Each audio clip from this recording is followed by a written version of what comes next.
Yeah, yeah! Boss DJ Flow! Pumunta lang ako sa tindahan, pero bakit puso ko ang napabili? Aha! DJ, drop mo beat!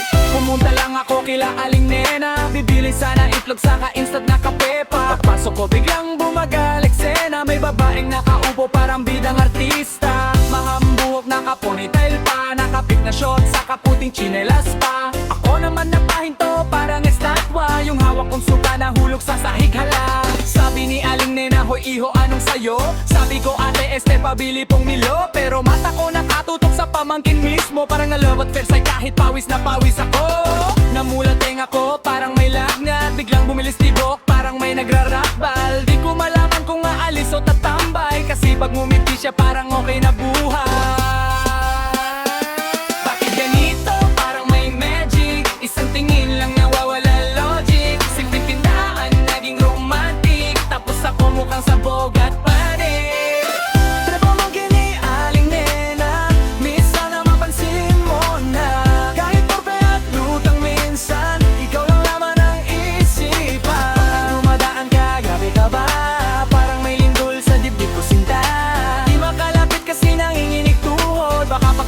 Mo tong buhok kong kulot.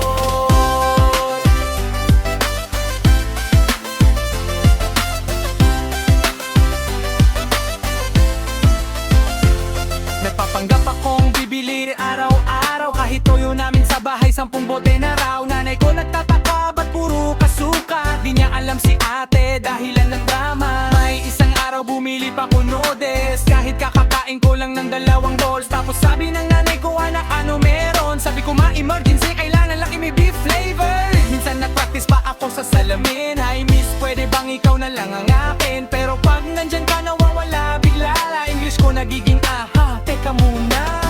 Expert pa ako pabango ni tatay, kahit amoy matanda okay lang sablay. Basta pag napadaan ikaw mapansin, kahit mukhang gardya sa sobrang pormahan din. Tapos isang araw ikaw ay nagsalita, kuya ba't lagi kang nandito sa tinda? Sabi ko may mission, importanteng bagay, pero totoo gusto lang kitang masilayan. Biglang dumating ang laking mukhang siga, may tatupan ng dragon sa kaagila. Ako namang torpe muntik nang umatras, kala ko boyfriend mo baka masapak ako agad. Pero sabi mo oy relax, minsan ko lang yun, dilya ko kong napat. Thank you Lord, no Lord. Muntik na kong himatayin sa gilid ng bigasan, buti di ako tumubo palabas ng tindahan.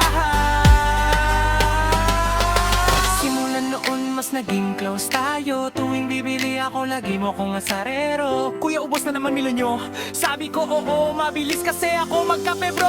Minsan binigyan mo ko libreng candy, parang nanalo ako agad ng Ferrari. Yung simpleng ingat ka, galing sa'yo, buong gabi ko nang iniisip seryoso. Nagpatulong pa ako kay Aling Nena, sabi ko ate pwede bang maligaw sa kanya? Tumawa siya sabay, sabi ng malakas, may pag-asa ka iho, basta wag kang tangma. Kaya ito ako todo kailan ngayon, nag-aaral ng pick-up lines sa cellphone. Pero sa tuwing kaharap ka na mismo, loading utak parang walang signal dito.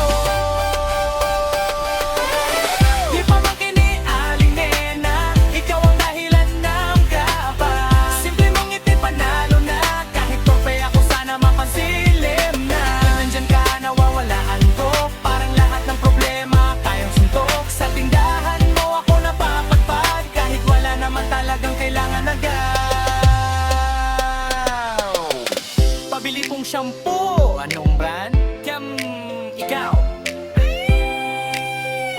Biglang sumigaw si Aling Nena, oy iho, wag mo munang landiin, pamangkin ko ha.